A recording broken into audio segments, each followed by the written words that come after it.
En tiempos pasados, para saber si alguna estructura de nuestro cuerpo estaba fallando, tenían que hacer abordajes invasivos y sin embargo, en algunas ocasiones no se encontraba lo que se esperaba. Durante mucho tiempo, la medicina ha evolucionado y se han inventado diferentes equipos donde estos pueden cambiar de hecho el rumbo de tu tratamiento. El electrocardiograma es una herramienta fundamental para la evaluación de nuestro corazón. Los inicios del electrocardiograma se remontan al año 1878, donde el fisiólogo británico John Burden y Frederick registran por primera vez la corriente eléctrica del corazón con un dispositivo llamado electrómetro capilar. Para 1895, Beethoven identifica 5 deflexiones, a las cuales denominó onda P, Q, R, S y T. Cada una de estas deflexiones o ondas tiene un significado. Pero antes de conocer qué significa cada onda, es importante entender algunos términos. El término despolarización hace referencia a una contracción, que en términos médicos sería una sístole, sea auricular o ventricular. Ahora, el término repolarización hace referencia a una relajación, sea auricular o ventricular, que en términos médicos sería una diástole, sea auricular o ventricular. Para entender esto debemos de conocer algo. En este dibujo estamos viendo la cara anterior del corazón. El corazón tiene 4 cavidades, 2 superiores y 2 inferiores. Las 2 superiores se llaman aurículas y las 2 inferiores se llaman ventrículos. Un ventrículo derecho, un ventrículo izquierdo, una aurícula derecha y una aurícula izquierda. En este dibujo podemos ver la distribución del impulso eléctrico del corazón. Y es este impulso eléctrico el que se encarga de que el corazón haga una sístole y en su debido momento haga una diástole. De esta manera, cuando las aurículas hacen una sístole es porque hubo una contracción auricular, tal como lo están viendo. Y cuando estas hacen una diástole es porque hubo una relajación auricular, tal como lo están viendo. Y es este ciclo entre sístole y diástole lo que permite que el corazón bombee la sangre a las demás partes del cuerpo, tal como se observa en el dibujo.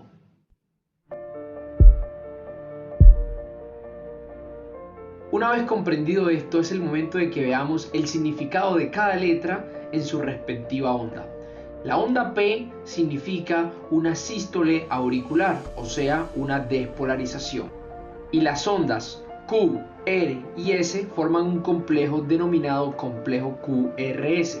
Y este complejo QRS quiere decir una sístole ventricular.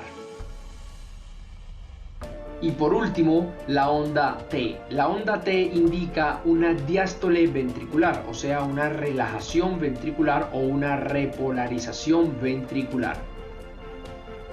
El dispositivo que hace esto posible se llama electrocardiógrafo. Pero una gran pregunta que nos debemos de hacer es la siguiente: ¿cómo funciona eso? O mejor, ¿por qué esas ondas salen en esa posición o de esa forma? Pues bueno, esto depende de algo llamado derivaciones. En un electrocardiograma veremos 3 tipos de derivaciones. Unas derivaciones precordiales donde se encuentran V1, V2, V3, V4, V5 y V6. También tendremos derivaciones unipolares, como lo son ABR, ABF y ABL. Además de eso tenemos las derivaciones bipolares, donde está D1, D2 y D3. Cada una de estas derivaciones tiene una ubicación específica, pero antes de eso, conozcamos cómo funcionan estas derivaciones. El electrocardiógrafo tiene una variedad de cables, y es a estos cables a los que se le denomina derivaciones. Por tanto, cada derivación registrará el impulso eléctrico cardíaco dependiendo de su posición, para luego llevarlo al electrocardiógrafo y este lo registre en un papel milimetrado. Durante la despolarización, el potencial de la fibra muscular cardíaca en su interior es ligeramente positiva, pero en su exterior es ligeramente negativa. Para entender esto debemos dejar claro el siguiente concepto. Toda energía que se acerque al electrodo, el electrocardiógrafo lo registrará como positivo, y lo que se aleje lo registrará como negativo, así como se muestra en esta gráfica. Todo lo que está por encima de esta línea es positivo o despolarización, y lo que está por debajo es negativo o repolarización. Aquí tenemos los tres tipos de derivaciones antes mencionados. Elijan cualquier derivación. V5. Suponiendo que la posición de esta derivación es en la parte más inferior del corazón, o sea, en el ápice, y la proyección del impulso eléctrico viene en este sentido, de arriba hacia abajo, de derecha a izquierda. Podemos ver que la energía cada vez se acerca más a V5, por tanto, se registrará una onda positiva.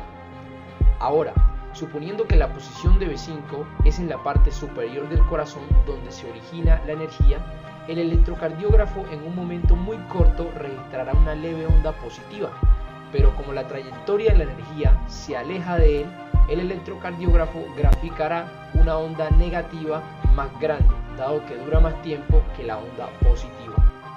Esto que acabo de explicar es lo que se ve reflejado en un electrocardiograma. Ahora, este es un electrocardiograma normal. Aquí vemos las derivaciones que hemos venido mencionando. Como podemos ver, cada trazado eléctrico es diferente según la derivación que elijamos.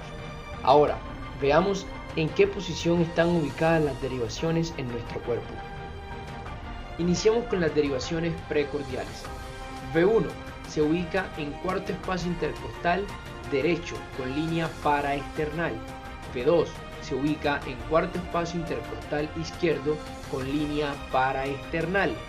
V3 queda equidistante entre V2 y V4 en emitoras izquierdo. V4 se ubica en quinto espacio intercostal izquierdo con línea medio clavicular. V5 se ubica en línea axilar anterior izquierda de forma horizontal a V4 y V6 se ubica en línea axilar media izquierda de forma horizontal a V4. Sabiendo esto, podemos empezar a deducir cómo quedaría el registro de estas derivaciones plasmado en el electrocardiograma. Para iniciar escogeremos a V1 y a V2. En V1 y V2 los complejos QRS normales son principalmente negativos.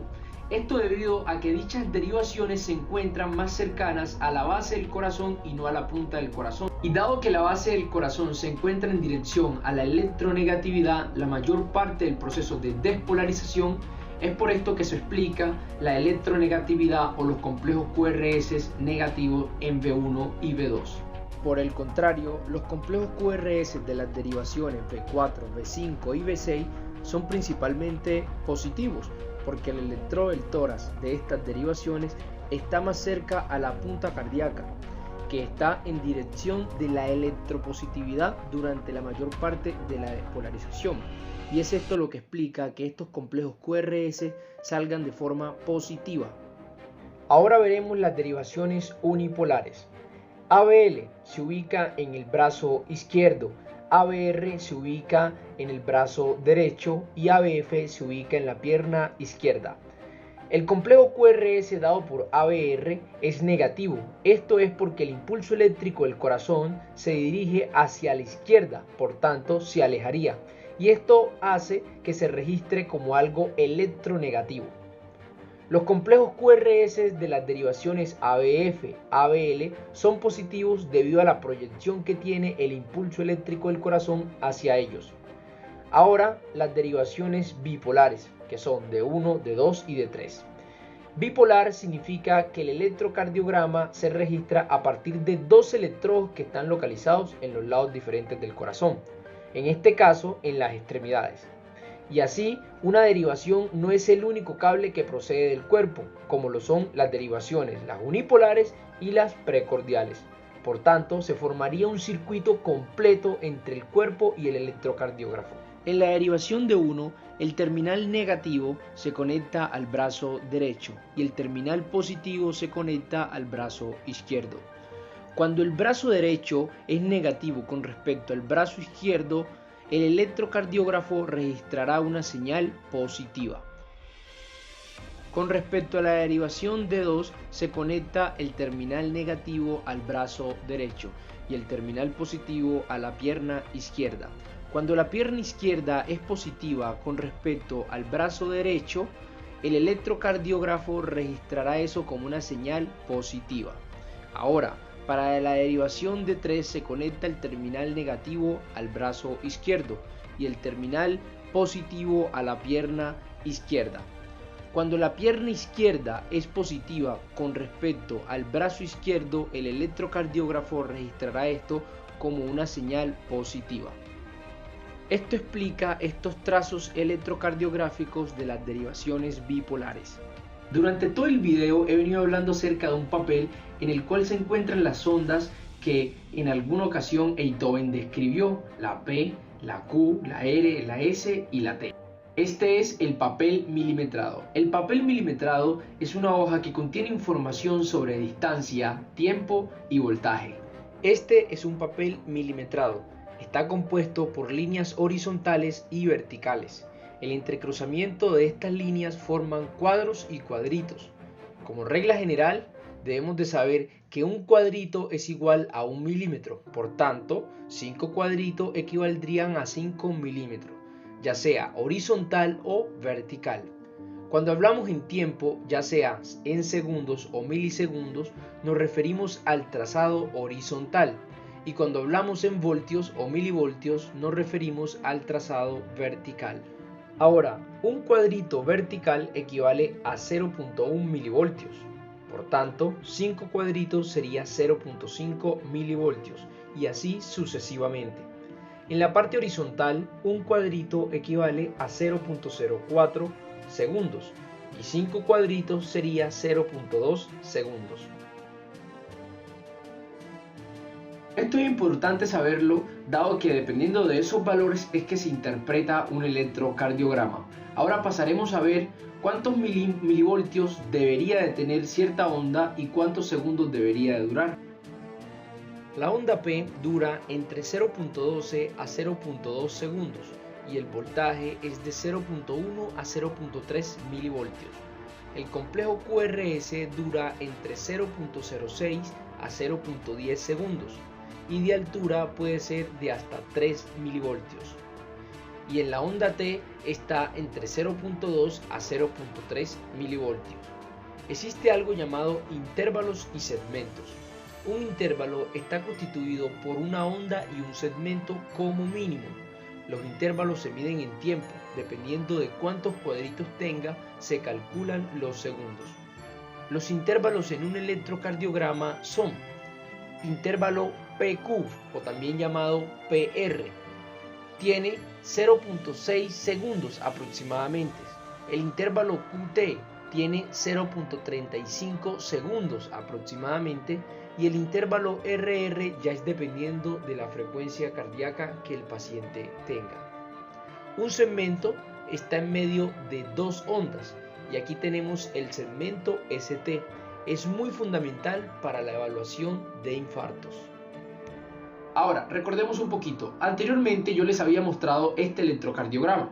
Les había dicho que en ese electrocardiograma están descritas las derivaciones que les había mencionado. Cada derivación de esa debemos recordar que está ubicada en un punto diferente con respecto a las demás derivaciones. Por tanto, cada derivación registraría el impulso eléctrico del corazón de manera diferente. Ahora, ¿cuál sería el patrón normal de un electrocardiograma? ¿Sería este o sería este? Esta respuesta es depende de la derivación que elijamos, ya que cada derivación ve al corazón desde un punto diferente. Vamos a un ejemplo. En este ejemplo tenemos al impulso eléctrico del corazón en amarillo y vamos a poner dos derivaciones, V1 y V5, V1 en la parte superior y V5 en la parte inferior. Además vamos a ir graficando la información de cada electrodo. Miren aquí. Mientras que para V1 la onda más grande es negativa, para V5 es positiva. Y esto se debe al vector de despolarización, que ocurre en forma descendente. Dado que V5 está en la parte de abajo, él siempre va a ver que la onda eléctrica se acerca, por tanto lo registrará positivo. Mientras que para V1 la onda tiende a alejarse. Para empezar analizando un electrocardiograma debemos de tener en cuenta los siguientes parámetros: calidad, idioma, ritmo, frecuencia, eje, ondas, segmentos e intervalos. Calidad. En este evaluamos que los trazados de las ondas estén en una línea isoeléctrica y no así. Idioma. Aquí miramos si el electrocardiograma está a 25 milímetros por segundo, dado que los valores que les he mencionado solo aplican cuando el electrocardiógrafo está calibrado a 25 milímetros por segundo. Esto se puede ver en la parte inicial o inferior del electrocardiograma. Ritmo. En este evaluamos si el ritmo es del nodo sinusal o no. Es simplemente aplicar la ley de vectores antes mencionada. Habíamos dicho que en la parte superior del corazón están las aurículas y en la parte inferior los ventrículos, y que la energía viene de arriba hacia abajo. Ahora, el corazón en su interior tiene dos nodos. El más superior es el sinusal y el más inferior es el aurículo-ventricular, que lo llamaremos AB. La energía normalmente sale del nodo sinusal, para luego redistribuirse a todo el corazón de arriba hacia abajo y de derecha a izquierda. El nodo sinusal maneja un ritmo diferente al nodo AB. Entonces, ¿qué es lo que buscamos en el electrocardiograma? Es que la energía salga del nodo sinusal. Para esto decimos que la onda P sea negativa en ABR debido a la posición que se encuentra con respecto a la dirección de la corriente eléctrica, y positiva en D1 y D2. Frecuencia. La frecuencia cardíaca normal es entre 60 a 100 latidos por minuto. Existen diferentes tipos de métodos para sacar la frecuencia cardíaca en un electrocardiograma, pero solo vamos a utilizar dos métodos. El primer método, que es para un electrocardiograma regular, y el segundo, que es para uno irregular. Comencemos con el regular. Para saber si un electrocardiograma es regular, debemos medir los intervalos RR en una misma derivación. Y estos deben medir lo mismo, y también debe coincidir los complejos QRS con su derivación vertical. La fórmula para este es 300 dividido el número de cuadros grandes en un intervalo RR, y eso nos da la frecuencia cardíaca. En este caso hay 5 cuadritos entre R y R, por tanto 300 dividido 5 nos da 60. Ahora miremos un electrocardiograma irregular. Este se caracteriza porque las distancias entre un intervalo RR son diferentes en la misma derivación. Para calcular la frecuencia cardíaca en este electrocardiograma debemos de contar 6 segundos en una misma derivación, para luego contar cuántos complejos QRS hay en esos 6 segundos, y eso lo multiplicamos por 10. En este caso da 80. Eje cardíaco. Para saber el eje cardíaco debemos comprender los ejes de las derivaciones unipolares y las bipolares. En este dibujo se muestran las derivaciones y los grados a los cuales se encuentran. Para entender esto lo explicaré con el triángulo de Itoven. El triángulo de Itoven muestra la dirección en la cual se proyecta la corriente eléctrica del corazón según la derivación, y también muestra las derivaciones que censarían esa corriente.